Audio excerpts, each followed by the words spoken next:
mahirap, kumbaga po, umangat siya sa buhay. Kahit po ganun siya, basurero siya, mahirap siya, may napapatunayan siya po ngayon, may nagagawa siya. Lalo na yung mahihirap, diba? Tinitignan niya, lalo na itong mag-pandemic. Hindi siya nagkukulang ng tulong. Si Mayor, marami nang natulungan dito sa Tondo, sa ibang probinsya, nakapagbigay na ng ayuda kung saan. Baka masigit pa yung magawa ni Mayor Isko. Sa magandang palakad niya para nung una, talagang may gusto na siyang parating. Ang pagbabago. Number 1 ka sa amin. Yorme, asahan niyo po ang suporta namin sa iyo. Ito, malaking tulong. Salamat kay Mayor. Salamat. Hindi tayo pwedeng tumigil. Hindi tayo pwedeng huminto. Hindi tayo dapat magpatinag. Tulad ko, marami sa inyo ay bunga ng pampublikong paralan. Ayaw po danasin ng mga susunod na bata yung kakulangan, mga maayos at maiinam na pasilidad. Kaya natin to. Kailangan lang natin ng bilis kilos sa Maynila. 360 degrees ang binago niya, pinaganda ang Manila. Na talagang nakita ang effort niya, innovative, great leadership. Dahil ang gusto ko maging malinis, maliwalas, didali tayong squatter, hindi natin kailangan maging dugyot. Ang mga proyektong pakikinabangan ng tao. Tao muna, bago kalsada. Ay walang magmamalasakit sa Batang Maynila, kundi tayo rin kapwa Batang Maynila. I started working at the age of 10 bilang basurero. Instead, nakaawaan ko ang sarili ko. Di pinagbuti ko sarili ko, matter of mindset. At hanggang sa makagraduate ako, ganun lang yun, pagpapahalaga sa pag-aaral. If you have that attitude in your mind, you will know value. I felt so blessed. Sabi ko, why not go to public service? In fact, nakutya na naman ako. Wala yan. Artista lang yan. Pa-cute lang yan. Akalain mo, kasalanan na maging cute. Bumalik naman ako ng eskwelahan. Awa naman ng Diyos, ako'y nakapagtapos. Keep on trying. Wala namang mawawala sa atin. So, kung nangyari sa akin, pwede rin mangyari sa inyo. Wala nang imposible. Ako kayo, hindi sumusuko. Ako po si Isko. Ako si Isko. Ako si Isko. Ako si Isko. Ako si Isko. Ako po si Chia Atienza, ang punsong anak ng dating puting Mayor Tito Atienza. Ako rin po ang direktora ng Kababaihan ng Maynila, isang organisasyon na tinayo ng aking mga magulang 40 years ago. May mga nakikita nga ako ng mga kababaihan ng Maynila dito. Ako po yung maliit na bata noon na kasama ninyo, na nagmamasid. Naaalala niyo yun? Yung mataba? Ayan, ako po yun. Kagaya rin po ng aking kapatid na si Kuya Kim. Kilala niyo po yun? Sino po ang mas gwapo? Tayo-tayo lang naman. Si Ali o si Kim? Si Ali? Tatago ko to para di malaman ang Kuya Kim ko. Kagaya po ng aking kapatid na si Kuya Kim, ako rin po ay nasa telebisyon bilang isang broadcast journalist. Ngunit, sa totoo lang po, ang aking pangarap sa aking buhay ay maging isang misyonaryo. Ngunit hindi po yung nais sa katuparan. Kaya ang ginawa ko, dinala ko na lang ang puso ng misyonaryo kung saan man akong karerang dinala ng Panginoon. Pero 6.5 years ago, nung ako po ay naging broadcast journalist, ang trabaho ko po, pumupunta sa laylay ng lipunan dito sa ating bansa para kunin ang kwento ng ating mga kababayan. Pero alam nyo, nakita ko na kahit ano pala ang iniiyak o iniinda ng ating kababayan, kahit minsan para lang sa mga simpleng hiling, kung ang gobyerno hindi marunong makinig sa tao, ika nga ni Yorme, nga pa rin pala tayo.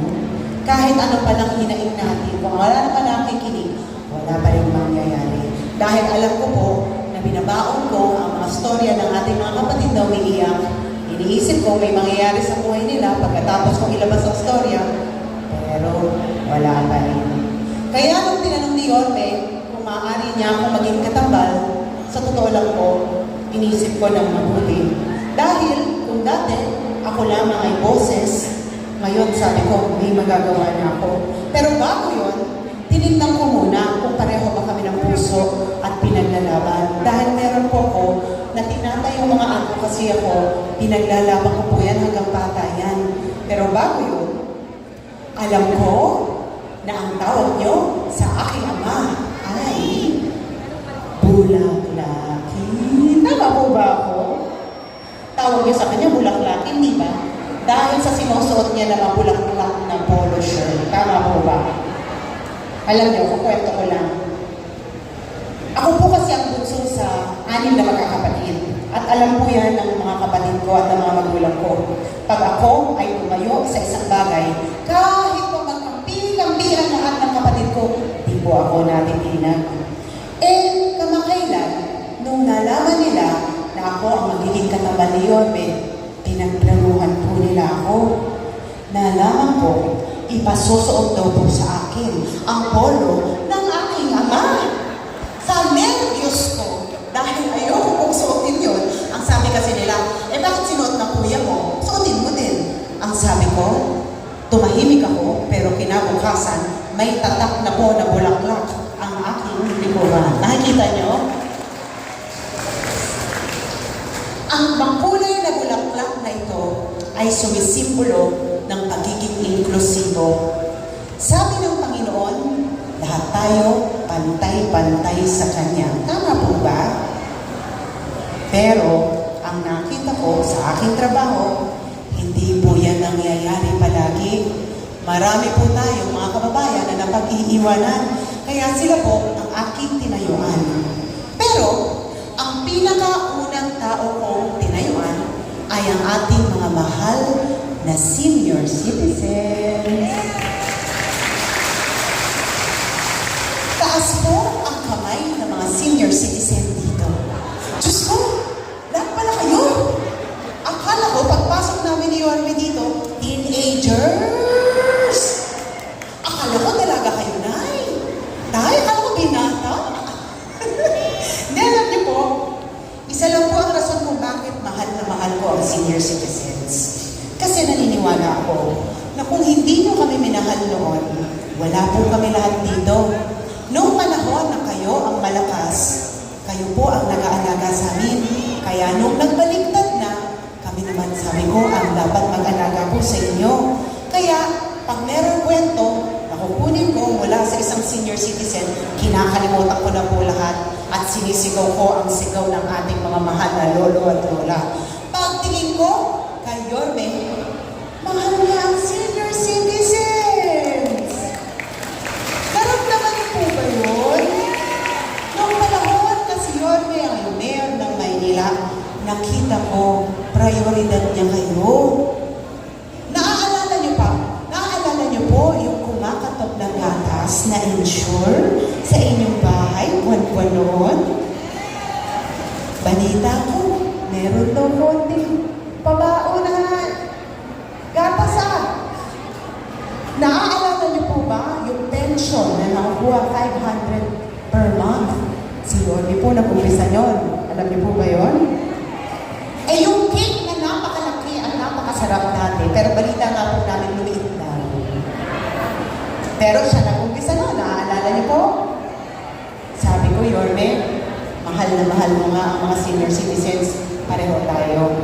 Pangalawang aking tinatayuan ay ang ating mga kapatid na may kapansanan. Mahirap po na magkaroon ng kapansanan, lalo na pag senior citizen ka pa. Kaya dapat ang gobyerno umaalalay po sa inyo, gumagawa ng mga paraan para hindi masyado mahirap ang buhay dito sa Maynila. Pagtingin ko kayo, mahal niya ang mga PWDs at senior citizens. Alam niyo po ba na dahil kay Yorme, maaari pong magtrabaho ang ating mga kapatid na PWD at senior citizens? Dahil yun sa ginawa nilang Job Inclusivity Act noong panahon na siya ay mayor ng Maynila. At nung nalaman ko yun, sabi ko, Yorme, pareho tayo. Ikatlong aking Pababa nga ako, medyo mahihain ako eh. Kahit nasa telebisyon ako, gusto ko malapit sa tao. Alam niyo po, no, ako'y nasa kolehiyo 25 years ago.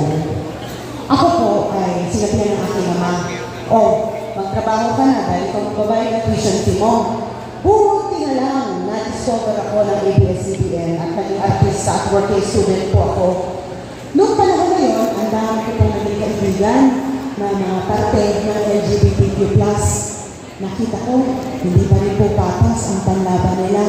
I'm sure dito sa inyo, minsan may anak kayo, may apo kayo na parte ng LGBTQ+, hindi pa rin ganun kapatas ang panlaban nila dahil meron pa rin pong diskriminasyon. Pagtingin ko, kayo, nakita ko mahal na mahal niya ang mga LGBTQ+. Meron nga siyang grupo na Betchies of Manila. Kaya sabi ko, halos lahat na lang ng mahal ko, mahal ko rin. At isa pa, taas ang kamay ng mga solo parents dito ngayong hapon. Dalawa lang po, nagpakasal kayo ulit, single parent. Alam niyo, mahirap po maging solo parent. Mahirap makipagsapalaran sa mundo para matustusan ang pangangailangan ng inyong mga anak at sa gabi, wala ka pang kayakap. Kaya sa akin, tinatayuan ko sila dahil alam ko, kailangan nila ng suporta pagdating sa livelihood. Dahil ako nga po ang direktora ng Kababaihan ng Maynila, isa pong aking pinaglalaban, ang livelihood para sa bawat Manilenyo. Dahil naniniwala ako na ang tayo, tatangos ang ating ilong kung alam natin na kaya natin tumayo sa ating mga paa. At dahil nakita ko na pareho kaming pinaglalaban ni Yorme, sabi ko sa kanya, mukhang nakita ko na nga yata ang soulmate ko sa public service. Dahil doon, binigay ko ang aking matamis na oo. Sabi ko, papayag akong maging katambal mo, maging vice alkalde mo. Pero kailangan, sagutin mo muna tanong ko. Sa lahat-lahat ng gustong ikaw ang makasama at makatandem, marami pong nag-apply kay Yorme para maging vice alkalde niya. Bakit ako? Pwede iba? Tay, pwede nga kayo eh. Pag ba tinanong ka, papayag ka, tay? Tama. O diba, pati si tatay gusto maging vice alkalde. Pero ako tinanong ko, bakit ako gusto mo? Ang sagot po niya, unang-una, nakapagtapos ka ng political science, major in governance. Inaral ko po yun ng mabuti. Nung ako'y nasa kolehiyo, maaari naman ako talagang pumasok sa mundo ng politika eh. Ang aking ama ay naging vice alkalde ng 2 termino, alkalde ng 3 termino, congressman ng 3 termino. Pwede naman talaga dahil nakita ko kung papaano maging magaling na vice alkalde at tinuruan po niya ako.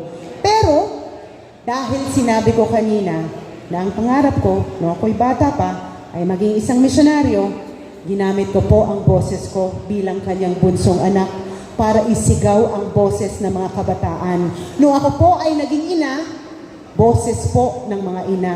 At nung ako ay naging broadcast journalist, boses po ng ating mga kapatid na napag-iwanan sa laylayan ng lipunan. At sabi niya, dahil alam ko na marunong kang buhayin muli ang Maynila. Naalala niyo ba yung Buhayin ng Maynila program? Yung Rojas Boulevard? Naalala niyo po yon? Sino po dito ang nag-date sa Rojas Boulevard? May forever. Kasi hanggang ngayon sila pa rin ni Daini.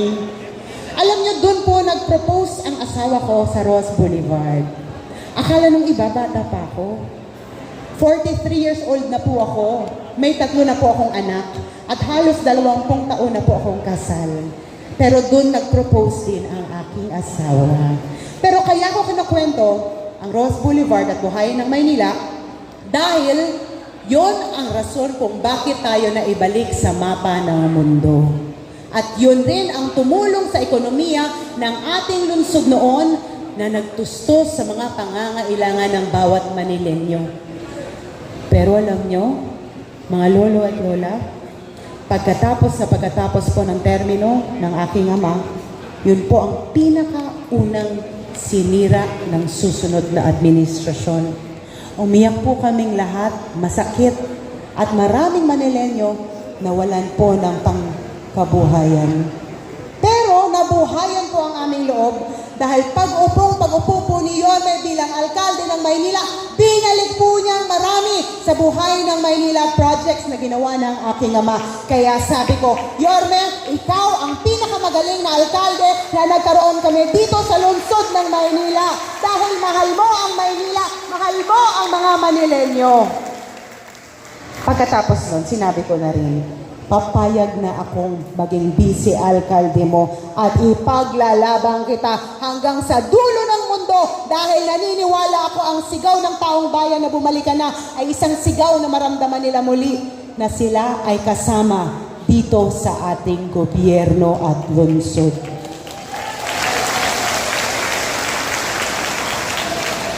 Alam po ninyo, nandito po ako sa inyong harapan, nag-a-apply para maging vice-alkalde ninyo. Ang trabaho ng vice-alkalde ay maging ina ng konseho. Pangalagaan ang City Council, gumawa ng mga ordinansa, resolusyon, batas na tutulong sa inyo. Mabusisi ko po ang bawat batas na dadaan sa aking kamay dahil alam ko, noong mga panahon na ako lamang ay nakikinig sa hinaing ng taong bayan, kinailangan nila ng isang taong tatayo sa kanilang harapan para ipaglaban na sila ay kasama sa gobyerno at sila ay naririnig ng gobyerno. Kaya't makakaasa po kayo na ang gagawin naming mga batas balang araw, ito na po ang kasagutan sa iniiyak na mga sa inyo. Sa bawat sulok, bawat barangay, bawat distrito, isa lang ang sinisigaw ninyo. Ano po yun? Mali ka na. Tama po ba? Alam ko naman bakit niyo sinisigaw yun eh. Dahil noong panahon ni Yorme, kasama kayo. Noong panahon ni Yorme, naramdaman niyo ang init ng pagmamahal ng gobyerno dito sa ating lungsod. Kaya huwag kayong mag-aalala. Dahil babalik na po si Yorme Isko Moreno Domagoso at isasama po niya si Chia Atienza para siguraduhin na lahat ng mga pangangailangan niyo ay marinig namin at magawa ng solusyon. Dahil alam namin, simple lang naman ang hinihiling niyo eh. Kaya naman eh. Pero kailangan lang nakikinig ang gobyerno sa inyo. Kung meron akong isang bagay kaya kong ipagmalaki, yan ang kapasidad ko na makinig at makiramdam sa tao. Yan po ang naging buhay ko, simula na lang ng bata ako. Pag pinagsama nyo, si Yorme at si Chia Atienza, may puso na kayo, may dalawang kamay pa kayong bilis kilos na makikita nyong gumagana at gumagalaw dito sa lungsod ng Maynila at sa distrito ninyo. At dahil alam ko, lahat nga po kayo dito ay aming mga mahal na lolo at lola, alam ko naman anong takot nyo eh. Gusto nyo, balang araw, kung mamaalam kayo dito sa mundo, gusto nyo siguraduhin ang susunod na henerasyon ay makakaramdam ng isang gobyerno na aalagaan sila, na mamahalin sila.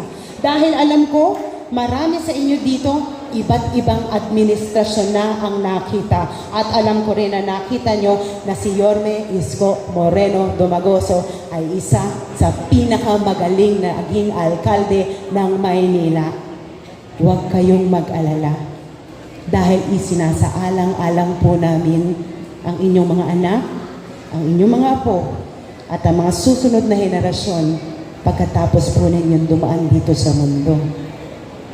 Alam nyo, hindi po ako umaalis sa bawat distrito nang hindi nag-iiwan ng isang alaala. Kasi naniniwala po ako na ang mukha nagbabago. Ang mukha pumapangit. Ang mukha tumatanda. Pero ang puso, hindi po yan nagbabago. Kaya pwede po bang yun ang ipauwi ko sa inyo ngayong hapon? Pwede niyo bang iuwi ang aking puso? Pwede ko ba kayong kantahan? Dahil yung laman po ng awitin ito ito po talaga ang gusto kong ipabaon sa inyo. Kaya, para sa inyo po ito.